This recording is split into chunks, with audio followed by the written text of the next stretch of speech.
Hai Sobat NKRI, ketemu lagi bersama kabar NKRI. Sobat NKRI, mau tahu nggak nih seperti apa serangan kilat pasukan Raider Trisula TNI dalam menguasai kota pemberontak? Nah, kira-kira di manakah kota pemberontak itu dan seperti apa serangan kilat dari pasukan Raider Trisula TNI yang luar biasa tersebut? Ini dia informasi selengkapnya buat kamu. Sebelum lanjut nih nonton videonya, jangan lupa untuk subscribe dulu dong dan klik tombol loncengnya.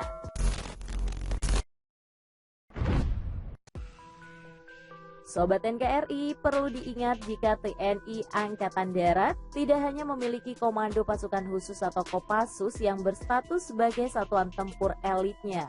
Namun ada pula Batalion Infanteri Para Raider atau yang dulu disebut dengan nama Batalion Infanteri Lintas Udara atau Yonif Linut.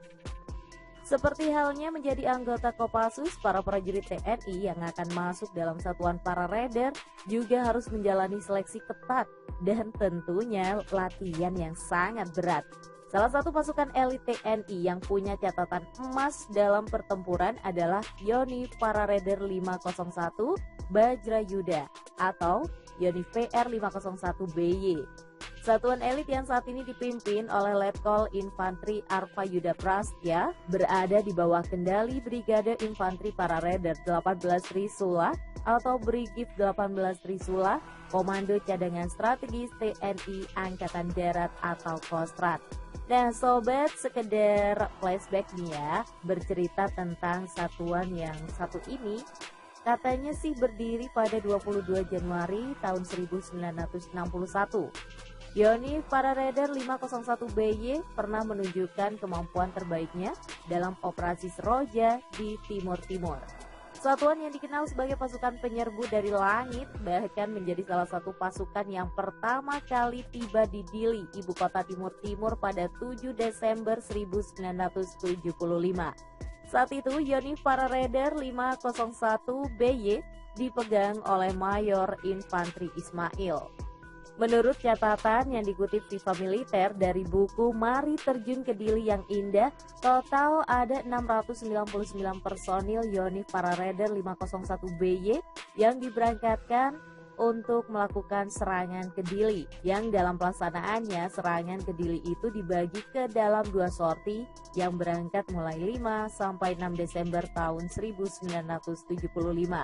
Ismail memimpin langsung sorti pertama penerjunan nih sobat yang berangkat dari Bandara Iswahyudi Mauspati Magetan bersama Kepala Seksi Intel Kapten Infanteri Ayat Sudrajat, Kepala Seksi Operasi Yonif Para Raider 501 BY, Kapten Infanteri A Hasiman Juntak, dan 2 orang komandan Kompi A dan juga Kompi B. Sementara itu sobat, sorti kedua berangkat menggunakan pesawat komersil terdiri dari Wakil dan Yonif PR 501 BY, Mayor Infanteri Budi Sujana, Kepala Seksi Personil, Kepala Seksi Log, Kapten Infanteri Subagio, dan juga Kompi C, Kompi Bantuan, serta Kompi Markas. Sorti yang dipimpin langsung oleh Ismail nih sobat sempat mengalami kendala berat saat hendak mendarat lewat penerjunan di Dili. Ismail dan pasukannya menjadi sasaran tembak kelompok pemberontak Front Revolusi Kemerdekaan Timur Leste atau Frentilin sejak masih melayang di udara. Rupanya nih sobat, kedatangan pasukan Yonif Para Raider 501 BY sudah diketahui nih oleh pihak musuh. Akibatnya pasukan dari sorti pertama tercerai-berai. Saat sudah mendarat, Ismail akhirnya kesulitan nih untuk mengkoordinasikan para anak buahnya. Reorganisasi pasca penerjunan sempat gagal loh, karena pasukan sorti pertama banyak yang bergerak seorang diri. Hal inilah yang membuat Ismail awalnya kesulitan. Pergerakan seorang diri anak buahnya membuat milisi Frentilin mudah menyergap mereka.